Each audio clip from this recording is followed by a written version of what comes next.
मेरा नाम सिद्धांत रॉय है। मैं आपको अपने साथ घटी एक सच्ची घटना के बारे में बताना चाहता हूँ। ये तब की बात है जब हमारे स्कूल की सर्दियों की छुट्टियाँ पड़ी हुई थी। तो एक बार मैं अपनी फैमिली के साथ अपने मामा के यहाँ गया हुआ था। लेकिन जब हम मामा के घर जा रहे थे तब मेरे पेट में बहुत दर्द हो रहा था। सब बैठ के आपस में बातें कर रहे थे, लेकिन मेरे पेट में अभी भी बहुत दर्द हो रहा था। मामा के यहाँ पहुँचने के थोड़ी देर बाद ही बाकी सब लोग भी वहाँ आ गए। तो मेरे मामा बोले कि चल कहीं घूम आते हैं, तुम्हारे पेट का दर्द भी ठीक हो जाएगा। मेरा जाने का मन तो नहीं था, लेकिन उनके कहने पर मैं उनके साथ चला गया। हम 1-2 घंटे बाहर घूमे। फिर मामा बोले कि उनका एक दोस्त रास्ते में ही रहता है, उसके यहाँ मिलने चलते हैं। फिर हम मामा के दोस्त के घर चले गए। मामा वहाँ अपने दोस्त के साथ बातें करने लगे। फिर मामा बाहर जाकर इधर उधर टहलने लगे। मुझे थोड़ा ठीक लगने लगा था, तो मैं टहलने के लिए थोड़ा और दूर चला गया। और अब मैं वहाँ टहल ही रहा था कि तभी मुझे वहाँ आसपास से एक बहुत अच्छी सी खुशबू आने लगी। और तभी मुझे वहाँ एक लड़की खड़ी दिखाई दी जो मुझे ही देख रही थी।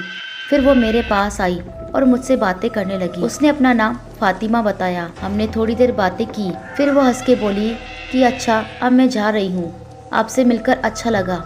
मैंने भी उसे बाय कहा और फिर मामा के साथ अपने घर आ गया। घर पे मेरा एक भांजा था जो कि मेरी ही एज का था। मैंने उसे भी उस लड़की के बारे में बताया। हम दोनों बातें कर ही रहे थे कि हमें नीचे डिनर के लिए बुला लिया गया। लेकिन खाना खाते हुए मुझे फिर से वही खुशबू आने लगी। लेकिन अजीब बात थी कि वो खुशबू सिर्फ मुझे ही आ रही थी। डिनर के बाद मुझे टहलने की आदत है, इसलिए खाना खाने के बाद मैं अकेला ही छत पर टहलने चला गया। टहलते हुए अचानक मुझे एक गोल्डन कलर की लाइट चमकती दिखाई दी। धीरे धीरे वो लाइट मेरी तरफ आने लगी। ये देख के मैं जल्दी से नीचे चला गया और अपने बेड पे लेट के गेम खेलने लगा। फिर अगली शाम मैं अपने कज़न के साथ बाइक पे कहीं घूमने गया था, लेकिन आते वह बोला कि वो अपने दोस्त के साथ आएगा। तो मैं अकेला ही बाइक लेकर वहाँ से आने लगा। आते हुए मैं जिस रास्ते से आ रहा था उस रास्ते से मैं बचपन में मामा के साथ कई बार जाता था, लेकिन अब मैं कई सालों बाद उस रास्ते से जा रहा था। तभी बाइक चलाते हुए मुझे तेज ठंड लगने लगी। मैंने तब ब्लैक लेदर जैकेट भी पहनी हुई थी, लेकिन फिर भी मुझे ठंड लग रही थी। तभी अचानक पता नहीं कहां से एक काली परछाई मेरे सामने आ गई। उस परछाई को रास्ते के बीच खड़ा देख मैंने एकदम से अपनी बाइक घुमाई। मेरी बाइक का बैलेंस बिगड़ गया और मैं नीचे गिर गया। मुझे ज्यादा चोट तो नहीं आई थी, लेकिन बाइक अब स्टार्ट नहीं हो रही थी। तो मैं बाइक खींचते हुए पैदल ही घर जाने लगा। तभी मुझे आगे रास्ते के साइड में एक लड़की खड़ी दिखाई दी। मैंने ध्यान से देखा तो वो वही फातिमा थी। उसको ऐसे ही रास्ते के बीच खड़ा देख मुझे बहुत हैरानी हुई। मैंने उससे पूछा कि तुम यहाँ क्या कर रही हो? तो वो बोली मैं अपने घर जा रही थी, लेकिन तुमको देखकर रुक गई। वो मुझसे बोली कि देव, तुम जानते हो इस रास्ते को सब भूतिया रास्ता बताते हैं। मैंने उससे पूछा कि तुम्हें कैसे पता मेरा निकनेम देव है?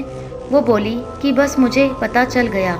मैंने उससे पूछा कि अगर मुझे तुमसे बात करनी हो तो कैसे कर सकता हूँ? वो बोली बस जब भी मुझसे बात करनी हो मुझे याद कर लेना, मैं आ जाऊंगी।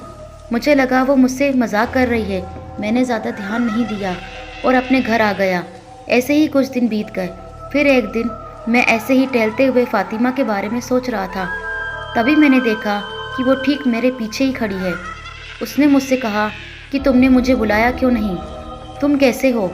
उसको देख के मुझे बहुत हैरानी हुई। हमने बहुत देर बातें की। फिर वो बोली कि अब मैं जा रही हूँ, बाद में आऊँगी। तुम्हारी माँ तुम्हें ढूंढ रही होगी, तुम भी चले जाओ। तो मैं भी घर की तरफ जाने लगा। घर पहुँचा तो देखा कि मेरी माँ सही में मुझे ढूंढ रही थी। माँ मुझसे बोली कि खाना खाकर जल्दी सो जाओ, कल जल्दी उठ जाना। तो मैं जल्दी से खाना खाकर सोने के लिए लेट गया, लेकिन उस रात मुझे नींद नहीं आ रही थी। ऊपर से आज मेरा कजिन और भांजा भी नहीं थे। लेकिन फिर रात के 2 बजे करीब अचानक मेरे कमरे में धुआं धुआं सा होने लगा।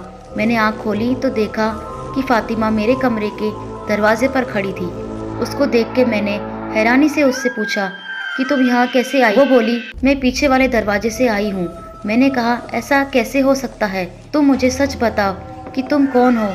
तो वो बोली कि मैं एक जिन हूँ और मैं तुमसे प्यार करती हूँ, लेकिन आज मैं हमेशा के लिए अपनी दुनिया में वापस जा रही हूँ। लेकिन जाने से पहले मैं एक बार तुमसे मिलने के लिए आई हूँ। हैरानी की बात थी कि मुझे उससे बिल्कुल भी डर नहीं लग रहा था। उसके बाद वो मेरे सीने से लगकर सो गई, लेकिन फिर सुबह जब मेरी आँख खुली तो मेरे साथ नहीं थी।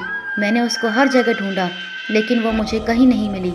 इसके बाद हम भी अपने घर शहर वापस आ गए, लेकिन वो मुझे फिर कभी नहीं दिखाई दी।